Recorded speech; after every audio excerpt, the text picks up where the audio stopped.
성부와 성자와 성령의 이름으로 아멘.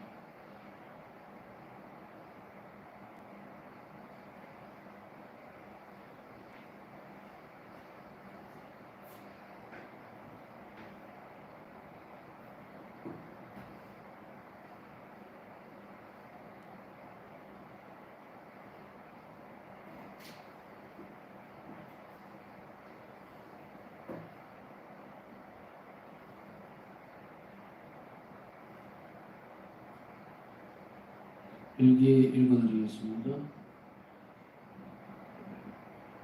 1934년 8월 2일 빌런호 금요일 영성체 후에 나는 영적으로 하나님의 옥좌 앞에 들려 올라갔다. 그곳에서 나는 주님을 끊임없이 찬미하는 천상의 군대들을 보았다. 나는 그 옥좌 너머로 피조물들이 감히 접근할 수 없는 찬란한 광채를 보았는데 강선하신 말씀만이 중재자로서 그 안으로 들어갈 수 있었다. 예수께서 이 빛으로 들어가시자 나는 이런 말씀을 들었다. 지금 네가 듣는 말을 즉시 받아 적으라. 나의 본성에 의하면 나는 모든 것의 주인이므로 누구로부터 지시를 받을 필요도 없고 아쉬운 것도 없다. 만일 내가 피조물들을 존재로 부른다면 그것은 내 자비의 10년 때문이다. 바로 그 말씀을 듣고 나는 우리 경당의 내 무릎틀에 무릎을 꿇고 있는 나 자신을 발견했다. 그것은 미사가 막 끝난 때였다. 나는 이미 이 말씀들을 기록했다. 한 번은 나의 고의 신부가 얼마나 고통을 받아야 하는지를 보았다. 하나님께서 이 신부님을 통해서 하시려는 일 때문에 이 신부님이 겪어야 하실 크나큰 고통을 보고 나는 그 순간 두려움에 사로잡혔다. 그래서 나는 주님께 말씀드렸다. 예수님이 이런 주님의 사업입니까? 그런데 왜 이런 식으로 신부님을 대하십니까? 주님의 신부님께 이 일을 하라고 명령을 하시면서 동시에 그분이 일을 어렵게 수행하도록 하고 계십니다. 내가 밤과 낮을 가리지 않고 한시도 그에게서 눈을 떼지 않고 있음을 기록해라. 내가 이런 어려움을 허락하는 것은 그가 더욱 큰 공로를 얻게 하려는 것이다. 나는 일의 성공적인 결과를 보고 상을 주지 않고 나를 위해서 얼마나 어려움을 겪고 잘 참았는지를 보고 상을 준다. 1934년 10월 26일 빌런호 금요일 6시 10분 전에 나는 우리 94 학생들 몇 명과 함께 저녁 식사를 하려고 정원에서 식당으로 가고 있었다. 그때 나는 우리 경당 위에 계시는 주 예수님을 보았다. 그분의 모습은 내가 주님을 처음 배웠을 때와 같았고 또 초상화에 그려진 모습과 같았다. 예수님의 가슴에서 나오는 두 개의 빗줄기가 우리 경당과 양호실을 감싸더니 도시 전체를 감싸고 나서는 온 세상으로 퍼져나갔다. 이런 현상은 약 4분 동안 계속되더니 사라졌다. 다른 소녀들과는 좀 뒤떨어져서 나와 함께 걷고 있던 한 소녀도 이 빗줄기들을 보았다. 그러나 이 소녀는 예수님을 보지 못했기 때문에 그 빛이 어디에서 온 것인지는 몰랐다. 이 소녀는 자기가 본 것에 매료되어 다른 소녀들에게 이야기했다. 그들은 이 소녀가 상상을 하는 것이라고 아니면 지나가는 비행기에서 빛이 반사된 것이라고 말하면서 이 소녀를 비웃기 시작했다. 그러나 이 소녀는 저는 이런 빛을 절대로 본 적이 없었다고 말하면서 자신의 확신을 강경하게 주장했다. 다른 소녀들이 그 빛은 탐조등이었을지도 모른다고 하자 이 소녀는 자신이 탐조등의 빛을 아주 잘 안다고 하면서 전에는 이런 빛을 본 적이 전혀 없었다고 대답했다. 저녁 식사 후 이 소녀는 나에게 와서 말하기를 자기는 이 빗줄기에 너무나 감동했기 때문에 도저히 침묵을 지킬 수 없으며 자신의 본 것을 모든 사람들에게 이야기해야만 하겠다고 말했다. 그러나 그는 예수님을 보지는 못했었다. 그는 계속 이 빗줄기에 대해 이야기하면서 나를 무척 난처하게 했다. 왜냐하면 나는 내가 주 예수님을 보았다는 것을 그에게 말할 수가 없었기 때문이었다. 나는 주님께서 그가 그렇게도 필요로 은총을 그에게 주시라고 그를 위해서 기도했다. 예수님께서 이런 행동을 하신 것 때문에 내가 곤혹스럽기는 했지만 그래도 그분이 스스로 당신을 알리기 위해 솔선해서 행동하신 것 때문에 나는 무척 기뻤다. 예수님을 위해서라면 무엇이든지 견딜 수 있다. 성체 주부 시간에 나는 하나님을 무척 가까이 느꼈다. 그리고 잠시 후 나는 예수님과 마리아를 비웠다. 그분들을 보고 기쁨으로 가득 차서 나는 예수님께 여쭈었다. 예수님 제 고의 신부님께서 주님께 여쭤달라고 하신 그 문제에 대한 주님의 뜻은 무엇입니까? 예수님께서 대답하셨다. 나의 뜻은 그가 이곳에 머무는 것이다. 그가 스스로 이 일을 그만두어서는 안 된다. 나는 예수님께 초상화에 넣은 글귀를 자비왕이신 그리스도라고 할 수 있는지 여쭈었다. 그분은 나는 자비의 왕이라고 하셨지만 그리스도라는 말씀을 안 하셨다. 나는 이 초상화가 부활주일 다음 첫 주일에 사람들 앞에 전시되기 바란다. 그 주일이 자비의 주일이다. 강세하신 말씀을 통해서 나는 나의 한없이 깊은 자비를 알릴 것이다. 신기한 것도 모든 일이 주님께서 요구하신 대로 진행되었다. 1935년 4월 부활주일 다음 첫 주일에 처음으로 많은 사람들의 무리가 이 초상화를 공식적으로 공경했다. 3일 동안 이 초상화는 전시되었고 공식적인 공격을 받았다. 이 초상화는 오스트라브라마 시의 동문으로 그 위의 부속 건물에 성모 성지가 있음의 창문 꼭대기에 모셔져 있었기 때문에 멀리서도 볼 수가 있었다. 오스트라브라마에서는 이 3일 동안 세상의 구원을 기념하는 희년을 마무리하는 행사가 거행되고 있었다. 이 행사는 우리 구세주 순환 이후 1900년이 흘러간 것을 기념하는 것이었다. 나는 이제 구원 사업은 주님이 원하시는 자비의 사업과 긴밀히 묶여있다는 것을 이해하게 되었다. 어느 날 나는 나의 고인 신부님이 얼마나 많은 고통을 받게 될 것인지를 내적으로 보았다. 모두가 당신을 대적해서 일어나고 친구들은 당신을 버릴 것입니다. 그리고 신부님 육신의 힘도 점점 약해질 것입니다. 저는 신부님이 주님께서 손수 골라서 고통의 앞잡기에 던지는 포도송이와 같다는 것을 압니다. 신부님 당신의 영혼은 때때로 이 사업과 저에 대한 의혹으로 가득 차게 될 것입니다. 내게는 하나님 자신도 신부님에게 반대하신 것처럼 보였다. 그래서 나는 주님께 여쭈었다. 주님께 친히 신부님에게 이 일을 하라고 부탁하시고는 꼭 신부님이 하는 일을 방해하는 것처럼 행동하시는 이유가 무엇인지, 신부님을 이런 식으로 대하시는 이유가 무엇인지를 여쭈어 보았다. 주님께서 말씀하셨다. 나는 이 일이 나의 사업이라는 것을 정리하기 위해서 그를 이런 식으로 대하는 것이다. 아무것도 두려워하지 말라고 그에게 말해다오. 나는 밤낮으로 그를 지켜보고 있다. 이 일을 통해 구원되는 영혼들의 숫자만큼 그에게 수많은 월계관이 주어질 것이다. 나는 이를 성공적으로 하는 것을 보고 상을 주는 것이 아니라 고통받는 것을 보고 상을 준다. 오저 예수님, 주님만에 제가 어떤 박해를 당하는지 아십니다. 제가 이런 박해를 받는 것은 오로지 주님께 충실하고 주님의 명령을 수행하기 때문입니다. 주님은 제 힘이시니 제가 언제나 주님께서 부탁하신 것을 해낼 수 있도록 저를 지탱해 주십시오. 제 힘으로는 아무것도 할 수 없사오나 주님께서 저를 지탱해 주시면 어떤 어려움도 제게는 아무것도 아닙니다. 오 저희 주님, 제 영혼이 주님을 알 수 있는 능력을 처음 받은 그때부터 저희 삶은 투쟁의 연속이고 이 투쟁은 점점 더 심해지고 있습니다. 매일 아침 묵상 시간에 나는 그날 내가 치러야 할 투쟁에 대해서 나 자신을 준비한다. 영성질은 내가 이 투쟁에서 이길 것을 보장해준다. 그리고 나는 실제로 승리한다. 내가 승체를 모시지 못하게 되는 나를 나는 두려워한다.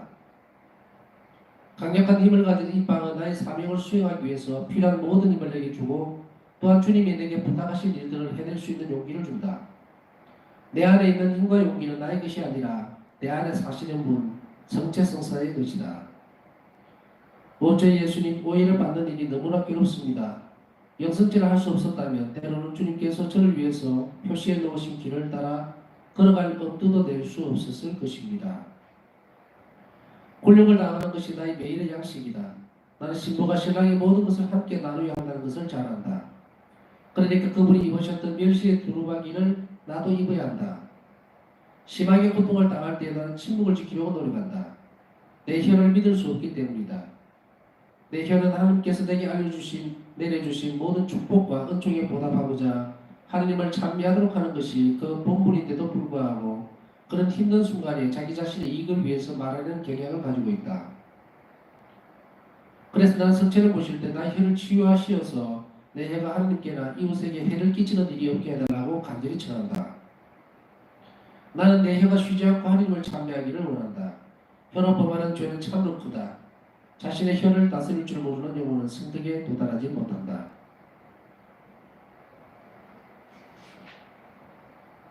네, 일기를 읽으면서 느끼는 것은 제가 말이 조금 빠르게 지금 읽고 있습니다.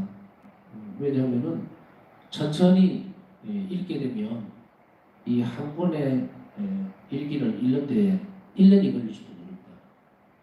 그래서 조금 빨리 읽는 것은 대신해서 읽는 것이지 여러분들 일기책을 보면서 이 묵상을 따라오면 훨씬 더 좀 수월하지 않을까 하는 생각이 듭니다.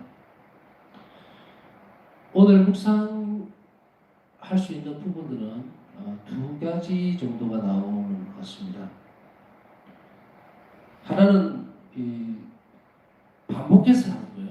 좀 반복되어지는 내용이 읽기가 오늘 겹쳐서 나옵니다.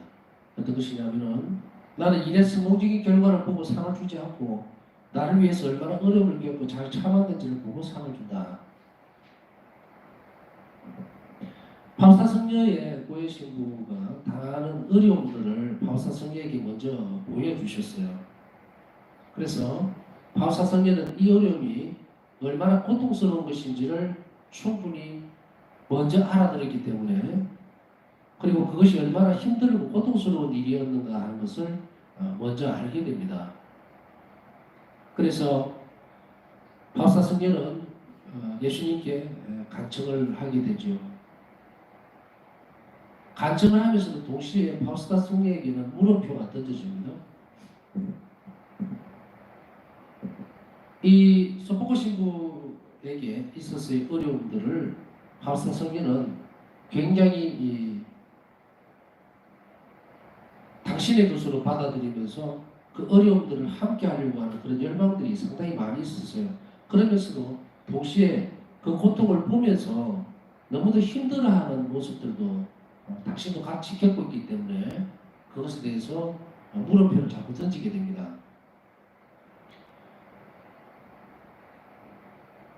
의문들을 가질 수밖에 없는 상황이었습니다. 보통 이 일을 바우사 성녀의 지나간 일기를 조금 잠깐 들춰보더라도 분명히 주님께서 시키시고는 그 일에 대해서 상당히 반대되는 듯한 모습들을 자꾸 드러내주고, 그러다 보니까 더 어려워지고, 우리가 이전에 살펴봤듯이 바우사 성녀에게 고해성사를 보고 그 다음에 그곳에서 당신이 원하시는 것을 마련했을 때에 반겨주는 사람은 한 번도 없었다는 거예요. 그저 그러려니 할 수도 있고, 또 이게 무슨 망각이나 환상에 사로잡힌 것은 아닌가 하고 이렇게 답하게 되면 굉장한 충격을 받게 됩니다.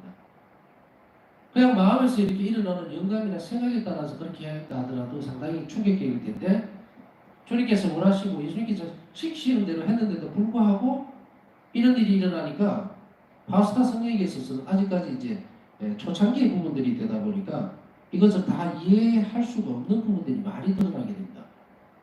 이렇게 힘든 상황에 놓여 있는, 또 갈등 속에 놓여 있는, 또 혹은 다 이해할 수가 없어요 지금. 그래서 주님께 여쭙기도 하고 이래 해도 그냥 순명한 정신으로 따라가고 있는 것이지, 왜 주님께서 그렇게 하시는지에 대해서는 명확하게 알 수가 없었다는 얘기죠. 그런 그 와중에 이 소포코 신부에게, 당시 고해 신부였던 이분에게 닥치는 그런 어려움들이 당시 사명하고 긴밀하게 연결되어 있기 때문에 더 이제 힘들어 하셨어요. 왜냐하면은 소포코 신부에게 가서 고해 성사를 보게 되면은 이제 뒤에 이제 나오게 돼, 우리가 잘 알고 있는 분도 있고 또 처음 접하는 분들은 잘 모르시겠죠. 일기 후반부에 계속 나오게 됩니다만 바우사 성령에게 주었던 사명들, 책임감들이죠. 특히나 그 자비신심 내가 형태에 대해서 그런 것들을 계속 이제 사람들에게 알리고 전파하도록 했을 때 이 두 군데 부분들이 나오게 되는데, 첫 번째는 이제 자비 상본에 대한 부분이에요. 그 다음에 두 번째는 이제 자비 축일에 부활 제2주일이죠. 부활 다음 주일날 부활 제2주일에 성대하게 이 사람들이 축송되었으면 좋겠다 이런데, 이거 어마어마하게 엄청난 일이에요. 그러니까 이 부분을 성령 혼자서 어떻게 할 수가 없으니까 이제 고해 신부를 소포고 신부를 불러서 이제 맺어주게 되죠. 그 고해 신부로서 물론 바우사 성녀가 아주 간절히 원했던 부분이기도 하고, 예수님께서는 그 기도를 들어주셔서 영적 지도자를 주게 되는데, 그 영적 지도자의 긴밀한 관계 속에서 할 때도 이거는 작은 사업이 아니에요. 전 세계로 전파돼야 되고 계속 전달되어져야 되는 그런 부분이 되다 보니까 이 부분을 바우사 성령 당신 자신도 말을 하는 것이 힘이 들고 예수 뜻이라는 걸 전달하는 것도 엄청난 모험이 되다가, 고해 신부 또한 그 말에 대해서 예수님께서 그 고해 신부를 은총으로 많이 감싸주고 완전하게 덮어줬기 때문에 이것을 이해하고 이제 협력을 해야 되는데, 그 주변 상황들이 녹록하지가 않다는 얘기입니다. 절대로. 처음 듣는 이야기에 처음 듣는 상본에 막 이런 것들이 되다 보니까 이제 소포고 신부가 지고 가야 되는 그런 책무가 너무도 무겁고 힘이 든다는 것을 알고 있습니다. 그래서 오늘 일기에서는 예수님께 도대체가 이 시부님이 이런 큰 고통을 받고 있는 것을 보고 두려워졌고 그걸 예수님께 여쭈어보게 되죠. 왜 이러십니까? 이런 말이에요. 쉽게 표현하면 아니 일을 시켰으면 도와주셔야지 왜 마치도 반대하는 듯이 보입니까? 주님께서 반대하시는 듯이 보입니까? 이게 무슨 일입니까? 또 우리는 어떻게 이해를 해야 됩니까? 또 더군다나 그 다음 과정에 있어서는 마치도 방해하는 듯이 보인다. 이렇게까지 생각이 될 정도였다면 얼마나 대단한 것이었는지 미루어 짐작해 볼 수가 있습니다. 그런데 단지 이런 어려움들을 통해서 우리는 어떻게 반사시켜 봐야 될 것인가? 이 어려움들은 우리도 느끼고 있어요.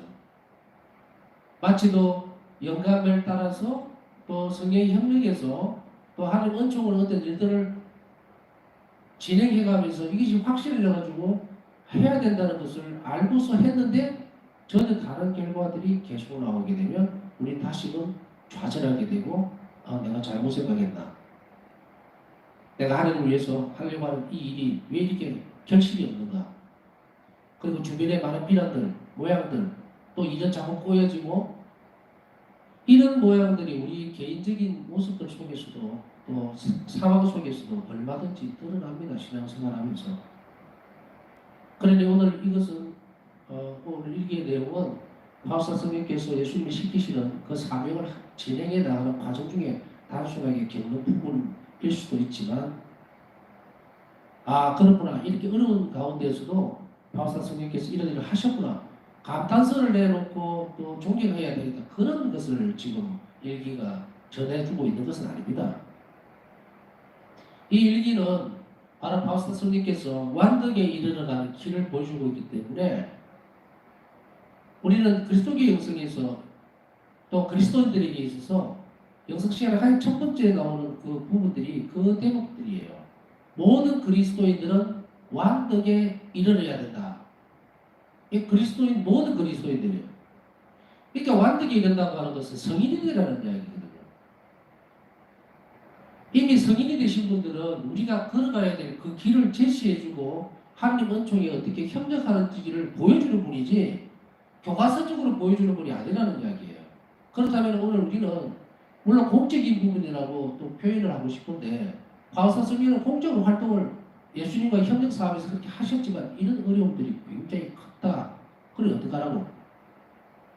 이 성인도 이런 어려움 속에 주님과 계속 부딪히고 또 어떤 때는 몰라서 당황해하고 하소연하고 탄식을 하고 이랬구나. 그걸로 끝나라는 얘기가 아닙니다. 이게 우리 자신의 영혼들의 모습입니다. 우리는 어떤 때는 절망 속에 빠져서 내가 열심히 신앙생활하고 열심히 따라갔는데 왜 이러십니까? 왜 이런 일이 벌어질까? 그럼 주님께서 원하시는 것이 아닌가? 그런 내적 확신들이 있을 수도 있죠. 우리는 여기에서 계속해서 주님께 물어보고 여쭙고 내가 잘못 판단한 것입니까? 그런데 올바로 이끌어 주십시오. 그렇게 교정해 가고. 그런데도 불구하고 우리는 여러 가지 개인적인 어려움이 봉착을 하게 되는데 이 신앙의 물음표를 계속해서 던지게 되는 거예요. 신앙에 대한 갈등이나 물음표 없이는 절대로 그 영혼은 성장하지는 않습니다. 순명이라고 하는 것은 그냥 바다와 같이 천천하게 흘러감으로 인해서 생겨나는 그런 어떤 상금 같은 것이 아니에요. 우리 영혼이 주님께 점점 가까이 갈 때는 계속적인 의문도 생길 수 있고 또 넘어지기도 하고 또 부끄럽기도 하고 비참하기도 하고 이 과정들을 거쳐야만 반드시 그 영혼이 정화가 되고 그렇게 함으로 인해서 그 영혼은 성숙되고 주님께 가까이 갈 수가 있어요. 그러나 우리는 이 방법들 가운데서 예수님께서 파우사 성령에게 그 기둥을 큰데 계속 강조하고 있지만 큰 기둥을 세우는 것은 하나님 선생에 대한 의탁의 정신이라는 거예요. 정신이라는 표현을 쓰기는 좀 그렇습니다. 그렇지만 의탁하는 태도? 예, 태도죠. 정신만으로 그치는 문제가 아니라 의탁한 태도는 정신적인 부분뿐 아니고 행동으로 드러나야 되는 것이 태도라고 했습니다. 정신적 태도 또 행동적인 태도. 한 영혼이 주님께 의탁하는 태도를 보이게 되면 그 상황에 주님을 존재하게 만드는 겁니다. 실체하게 만든다는 거예요. 주님 저는 당신께 의탁합니다. 그 영혼이 깊은 통해나 혹은 봉헌의 정신으로 우리가 성찰 있게 될 때에 주님은 존재하시는 거예요. 실제 된다는 거예요. 내 현실에. 이런 것들을 우리는 끊임없이 해요. 우리가 자비의 일을 하면서도 우리가 정말로 예수님 순환에 의지해서 내 공로가 아니라 예수님 순환에 의지해서 인간을 보살펴주고 그리고 악을 제거해달라, 악의 뿌리를 제거해달라. 그렇게 할 때에야 비로소 그 사람이 왜 변하게 될까요? 그것은 하느님을 그 자리에 실제하시도록 하기 때문에 하나님께서 그 자리로 오시는 거예요. 우리가 거짓말을 한다, 죄를 짓는다, 사람과의 분열이 일어났다, 그 자리는 실제가 안 됩니다. 예수님 떠나버리는 거예요. 하나님 존재할 수가 없어요. 우리는 하느님을 어느 곳에나 다 현존하시는 분이라고 쉽게 이야기합니다. 어느 곳에나 현존하지만 이곳에 현존하시지 않을 수도 있다는 거예요. 모든 것에 다 존재하시지만 모든 것에 다 있어야 할 필요는 없습니다. 하느님은 죄악과 분열과 악의 놀림, 흔들림, 분쟁, 투쟁 이런 것에 존재하지 않습니다. 자비로운 것에는 존재하는 거예요.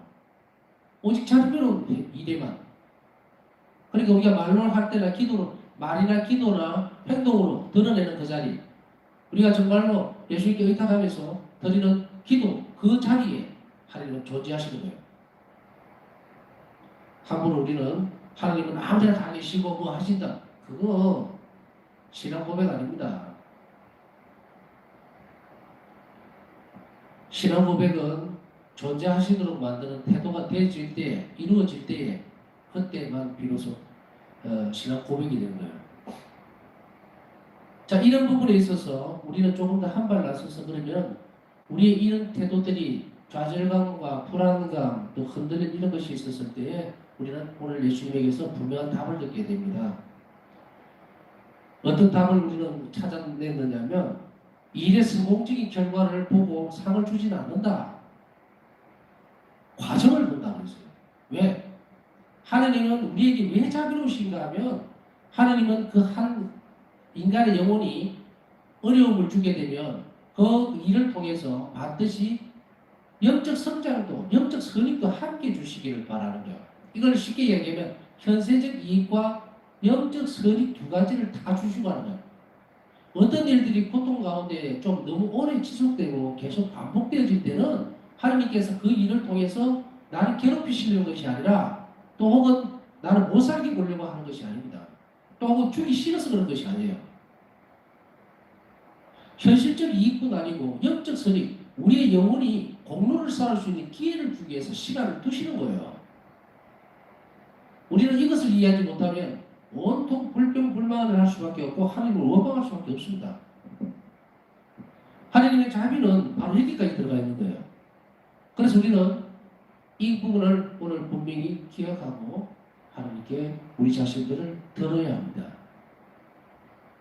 현세적 이익뿐 아니라 영적 선익도 함께 주시기 위해서 하나님이 때로는 혹은 자주 고통을 허락하시고 그 고통의 과정을 지켜보신다는 거예요. 오늘 분명하게 어려움을 겪고 잘 참았는지를 보고 상을 주지 결과만 콕콕 집어서 좋은 결과가 나왔다고 해서 상을 주지는 않는다는 말을 분명히 우리는 잘 알아들어야 됩니다. 그래서 오늘 첫째로는 성체 앞에서 우리가 이 고통들 안에 하나님 자비, 영적 성리, 우리의 영혼을 키워나가기 위해서 또 우리 공부를 더 크게 만들기 위해서 그렇게 허락하고 계신다는 것에 대해서 감사드리면서도 또 아울러 우리를 떠나지 말라고 그렇게 또 그리고 그 부분을 잘 볼 수 있도록 영혼을 열어주십사 하는 은총을 청했으면 좋겠습니다. 왜냐하면 그 위에 대목에는 뭐라고 해놨냐면요, 내가 밤낮을 가리지 않고 한시도 거기에서 눈을 떼지 않고 있음을 기록해라. 고통을 겪고 있는 사람들에게는 예수님이 밤낮 없이 눈을 시선을 떼고 있지 않습니다. 그걸 기억해라는 거예요. 우리가 어려움이 닥칠 때, 용기를 잃을 때에 혹은 좌절했을 때에도 주님의 그 시선, 자비로운 시선이 항상 나를 지켜보고 격려하고 있다는 사실을 잘 깨달을 수 있는 은총을 첫째는 청했으면 좋겠고, 두 번째는 파우스타 성경에 있어서 매일 아침 묵상 시간을 이야기를 합니다. 우리도 이런 준비를 해야 합니다. 왜냐하면 파우스타 성경은 마치 전쟁터에 나가는 그런 병사처럼 매일 아침 묵상 시간에 그날 내가 치러내야 할 투쟁에 대해서 나 자신을 준비한다. 아침에 눈을 떴다고 일상생활이 정신없다고 그렇게 할 것이 아니라 눈을 뜨는 순간에 우리는 이 부분들을 잘 준비해서 오늘 하루를 하나님께 의탁하면서 오늘 나에게 일어날 수 있는 일들, 하루 일과들, 내가 겪어내야 할 일들을 잘 이겨내고 극복해 나갈 수 있고 할 수 있는 그런 은총을 준비해야 합니다. 그걸 주십사하고 기도해야 됩니다. 그 이후의 시간을 보면 그럼 이 투쟁에서 이길 것을 보장해 주는 것은 결심만 해서 되는 것은 아니다라고 얘기를 합니다. 오늘 내가 기도했습니다. 됐다. 끝났다. 너무도 쉽게 허물어집니다. 마치 건물을 짓는데 시멘트만 잔뜩 사용해서 집을 짓는 것 같습니다. 모래가 섞이지 않으면 견고함이 없어요. 마치 우리가 아침 묵상을 준비하면서 그 시간 짧게라도 아침을 하나님께 봉헌하면서 드려야 되는 것을 시멘트라면 바로 영성체는 물과 모래와 같은 거예요. 같이 섞여서 단단하게 굳혀지게 만듭니다. 그러면 여기에서 우리가 바울사 성경 뒤에 이제 쭉 일기를 따라가다 보면 이게 무슨 말인지를 좀 더 뚜렷하게 알 수 있는데, 여기에서도 영성체가 가장 중심이 되고 있다는 것을 알 수가 있어요.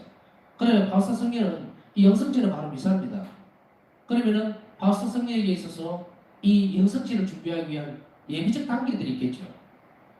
투쟁을 위해서 묵상 시간 동안에 그걸 준비하는 그 시간을 바울사 성경은 좌우에 어떻게 표현하고 있느냐? 나는 하루 종일 매 순간을 미사 때의 영성체를 위해서 준비한다 이랬어요. 기도할 때나 묵상할 때나 혹은 자비기도를 바칠 때나 바울사 성경에 풀을 뽑을 때도 이 손으로 풀을 뽑으면서 묵주를 지을 수가 없으니까 그냥 계속 예수님의 순환을 모시고 저희 온 세상에 자비를 베푸소서라는 그 기도만 몇천 번을 하면서 그 작업을 할 수 있어요. 그런데 이 노고가 이 기도가 어디를 향해 있느냐면 저는 미사 때에 집중되어 있고 엄밀하게 표현하면 영성체에 집중되어 있었던 거예요.